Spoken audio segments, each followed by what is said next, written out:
Good afternoon, everybody. I am Jennifer Pike, and I'm the administrator of the state's Office of Group Insurance. And I appreciate you giving me a few minutes. I think even though I'm in a different time zone, I'm still the last person between you and lunch. So I will be as brief as possible, but I hope to be as thorough as possible as we are giving you information to help you decide if joining the state's health plan is the right decision for your district. I've been telling folks, if we're the right decision for you, we'd love to work with you. If we're not the right decision for you, but you like what we do, we'd love to be a resource for you. So either way, we are happy to help. And I'll come back to this slide, but here's all the contact information for my office, the link to our website, our email, our phone number. You are welcome to call as often as you want or email as often as you want. Some people have taken me very seriously on this. It's the first time I have ever maxed out all the messages on my phone. So it's kind of exciting times. So the Office of Group Insurance provides a robust benefits package for state employees and political subdivisions. We have a medical plan that includes vision benefits, prescription drug coverage, an EAP program, weight management programs, chronic condition programs, a dental coverage as well, as well as a retiree medical and pharmacy coverage. I have flexible spending on this slide as just kind of an option out there, although I've not had a lot of people ask me about it. So I'm keep it on this slide.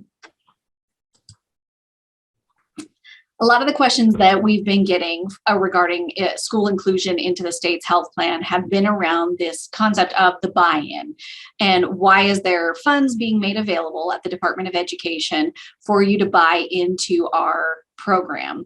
So we have a contractual reserve requirement, and these funds were put at the Department of Education to help districts meet that contractual reserve requirement for inclusion in our plan. In some cases, the funds available at Department of Ed and the calculations set forth in Idaho Code will be enough to cover 100% of your buy-in.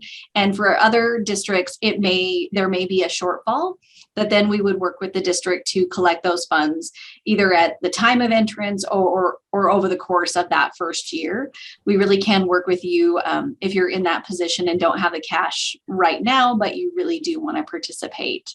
This particular fund, this particular funding can only be accessed for inclusion in the state's health plan. All the other funding that I'm sure you've heard presentations about prior to me, that's totally separate and yours to use how you're directed under those statutes. But this particular fund is set aside to help you buy into the state's health plan and cannot be requested or accessed for any other purpose. So what are the monthly premium costs? So I just got those posted on our website on Monday. And on the right-hand side of the website, there's this pink box for school districts, and I made this PDF just for schools to show you the two different premium models that you can choose from and find the one that's the most advantageous for you.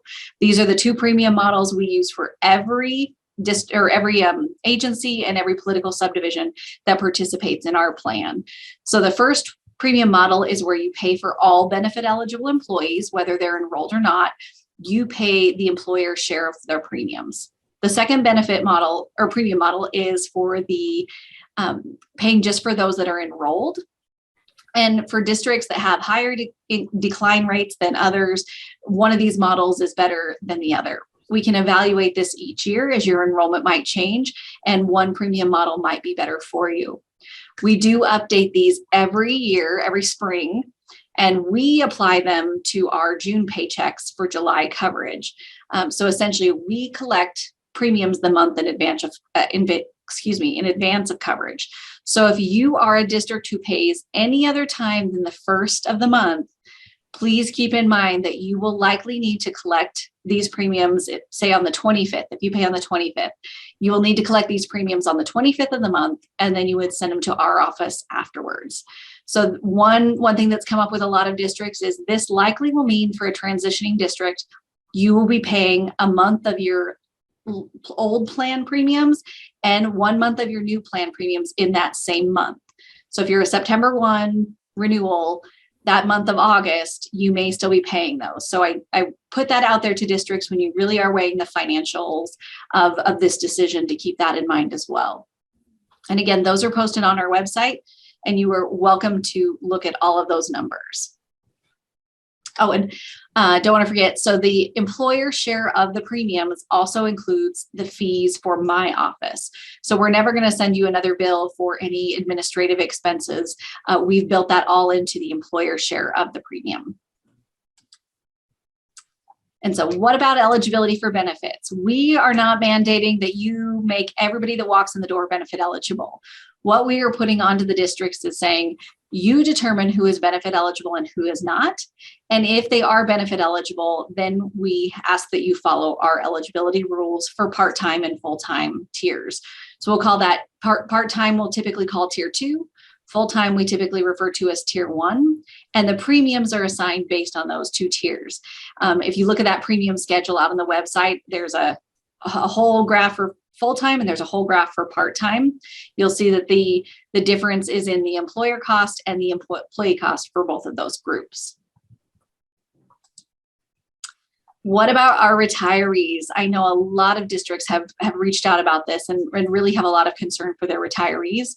So we are prevented by statute from offering retiree benefits to anybody who was hired after June 30, 2009. If you have employees now who are getting ready to retire that were hired before that date, they are likely eligible for our group retiree program. I put the link out there so they can go explore those. I've put the retiree rates, I believe I put the retiree rates out there for the coming plan year for those folks as well.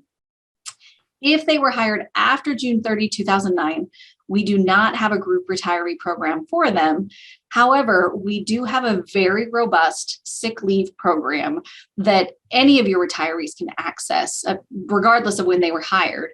I put the link on this slide and I encourage you to check it out, but we work with 10 or 12 carriers offering dental, long-term care, Blue Cross medical access plans. So if they don't have, they aren't eligible for our group medical plan, they can look at the Blue Cross medical access plans and get a quote from Blue Cross on what that might cost them to bridge that coverage from retirement to Medicare. If they're already on Medicare, I believe we have 6 vendors that we work with that offer Medicare supplements, Advantage, Part D. So your district employees can work with 1 to as many as they want of these vendors that we have relationships with, these carriers that we have relationships with.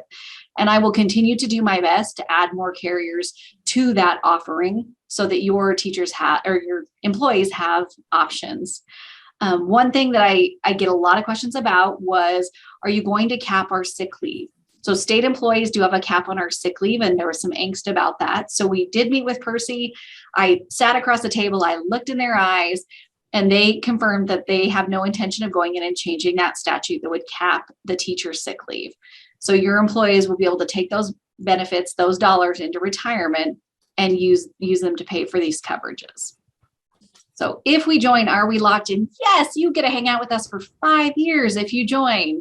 And hopefully it's a good relationship and you want to stick around even longer. But this really does protect the risk, the financial risk of the plan, allowing any group to come and go year after year or year over year could really create a financial situation for the plan. So we do ask groups to stay. This is not new for school districts. We didn't create this just for you. This is in every MOU we have executed with in any non-state agency. So it's been in place for a very long time. And I have intentionally cut down my slides so that we didn't get too far in the weeds. And I know I've spoken with many of you, or I hope I've spoken with many of you at this point, but I'd be happy to answer any questions you may have had lingering, or if your business officer was at a meeting and came back and wasn't quite sure about something I might have said at a meeting. I'm happy to stand for questions now, or if you're more comfortable emailing me or calling me, again, my contact information is on this slide and I would be happy to answer your questions.